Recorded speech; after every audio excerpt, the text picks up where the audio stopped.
وعلى رأس القائمة دولة الحمادات، لأنه هدول هلا قريبا حيستقلوا.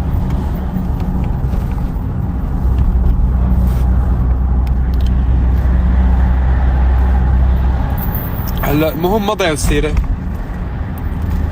أنا جايكم بطلب وإن شاء الله ما تردوني خايب. من زمان حاب أطلب منكم هذا الطلب، بس كنت عم حاول لاقي الوقت المناسب، وأنا اليوم بقدم لكم شي كتير حلو وتعبان فيه، فصار وقت تردولي الجميل. جوزوني.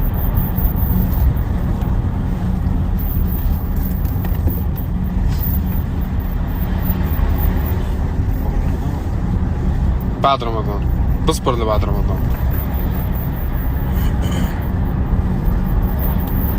خلص انا قررت اطلق انا وعنتور، حياة الوحدة هي ما بقى تناسبني.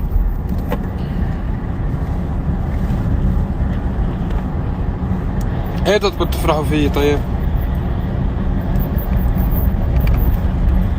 انت اعطينا مواصفات وما عليك.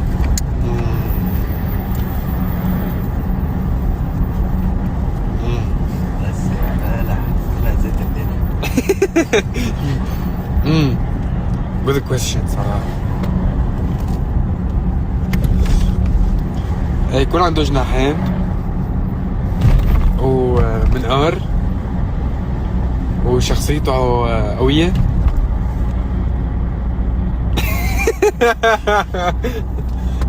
لا ما بدي اتجوز عنتو، خلص انا طلقت. عضني وعلاقة توكسيك صراحة. زلمة نقاء بشكل مش طبيعي للأمانة.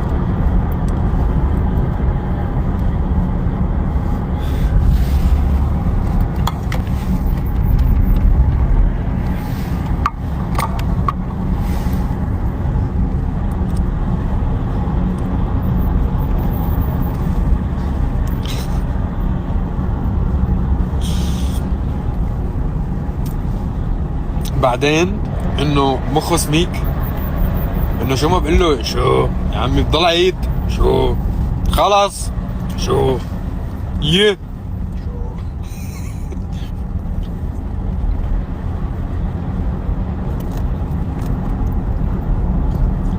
بعدين شو بدي اتجوز؟ لكن يشرب المرطبات مثلا.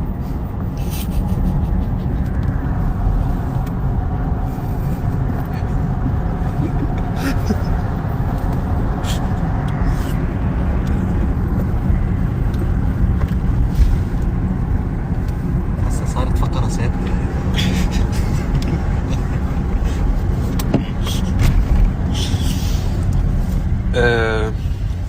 ليش حاليا؟ good question صراحة. هي ايه مشان هيك عامل لك من الاول انا ما حدا بحس علي.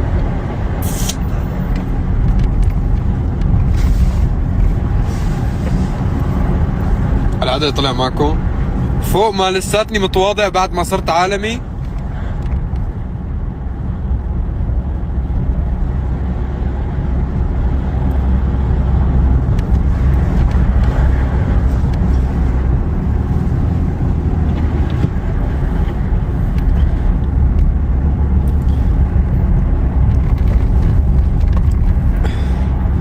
صراحة هي الحمد لله رب العالمين هيك باين الراحة على وشي، لأنه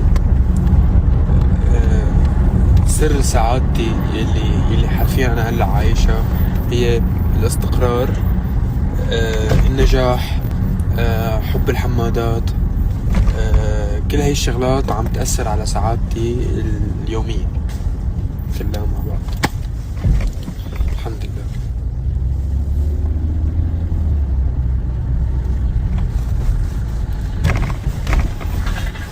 شو هالدقن هاي تكرم؟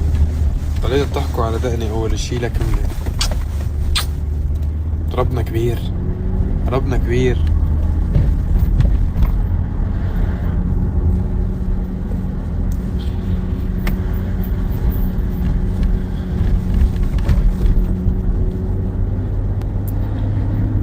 ايه النجاح، الحمادات، شو كمان، السفر، كل هاي الشغلات تعمل سعادة. ايه، والاستقرار يعني عموما اللي انا حاس فيه هلا.